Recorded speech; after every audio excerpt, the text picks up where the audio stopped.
మరో breaking news. YCP నేత మాజీ మంత్రి విడుదల రజనీకి కొత్త చిక్కుల్లో చిక్కుకున్నారు. అధికారంలో ఉన్న సమయంలో తమను తీవ్రంగా వేధించారని, అలా వేధిస్తుంటే వీడియో కాల్లో చూస్తూ ఆనందించారంటూ టీడీపీ నేతలు తీవ్ర ఆరోపణలు చేశారు. ఇదే విషయాన్ని పల్నాడు జిల్లా ఎస్పీకి ఫిర్యాదు చేశారు. రజనీ, ఆమె పిఏ, అప్పటి చిలకలూరుపేట సీఐ సూర్యనారాయణపై ఎస్పీకి ఫిర్యాదు చేశారు. టీడీపీ కోసం పనిచేస్తే చంపేస్తామని బెదిరించారంటూ తీవ్ర ఆరోపణలు చేశారు. ఈ విషయంలో తమకు న్యాయం చేయాలంటూ పోలీసులను రిక్వెస్ట్ చేశారు నేతలు.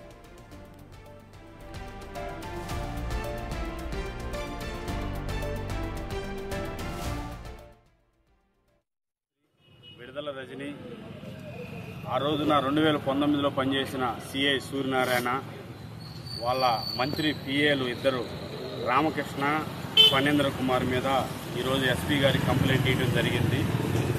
ఎందుకంటే 2019లో వైసీపీ ప్రభుత్వం వచ్చిన తర్వాత గతంలో సిబిఎన్ ఆర్మీగా పనిచేశానని నేను పత్తిపాటి పుల్లారావు గారికి అనుకూలంగా పత్తిపాటి పుల్లారావు గారితో పాటు తిరిగానని నన్ను అక్రమంగా నిర్బంధించి 5 రోజులు అక్రమంగా నిర్బంధించి సిఐ సూర్యనారాయణ ఆయన విశిక్షణ రహితంగా కొట్టాడు.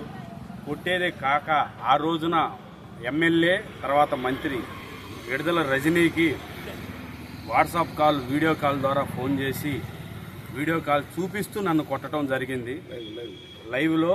ఆ రోజు ప్రత్యేక సాక్షులు కూడా మా టౌన్ పోలీస్ స్టేషన్ పక్కనే అంబేద్కర్ భవనం ఉంది. ఆ భవనంలో మాలమహానాయుడు కమిటీ వేస్తున్నారు. ఆ కమిటీలో కనీసం మినిమం 100 మంది పైన ఉంటారు. ఆ కమిటీ సభ్యులు కూడా సాక్ష్యమే.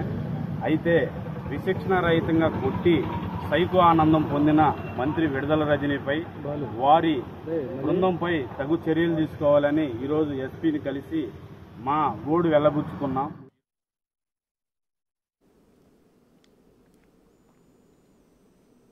వైసీపీ నేత మాజీ మంత్రి విడుదల రజనీ కొత్త చిక్కుల్లో ఇరుక్కున్నారు. ఆమెపై పల్నాడు జిల్లా ఎస్పీకి టీడీపీ నేతలు ఫిర్యాదు చేశారు. దీనికి సంబంధించి మరిన్ని వివరాలు మా ప్రతినిధి సాయి శంకర్ అందిస్తారు. సాయి శంకర్, మాజీ మంత్రి విడుదల రజనీపై వరుస ఫిర్యాదులు వస్తున్నాయనే విధంగా చెప్పొచ్చు. ప్రస్తుతం ఈ రోజు పల్నాడు జిల్లా ఎస్పీని కలిసి చిలకలూరుపేటకు సంబంధించినటువంటి టీడీపీ శ్రేణులు ఫిర్యాదు చేయడం జరిగింది. తమను గతంలో ఉన్నప్పుడు చిత్రహింసలకు పెట్టడమే కాకుండా తీవ్ర ఇబ్బందులు పెట్టారంటూ కూడా కోటేశ్వరరావు, అంటే టీడీపీకి సంబంధించినటువంటి నాయకులు కోటేశ్వరరావు అనేటటువంటి వ్యక్తి ఆధ్వర్యంలో టీడీపీ శ్రేణులు పల్నాడు జిల్లా ఎస్పీ శ్రీనివాసును కలిసి ఫిర్యాదు చేయడం జరిగింది.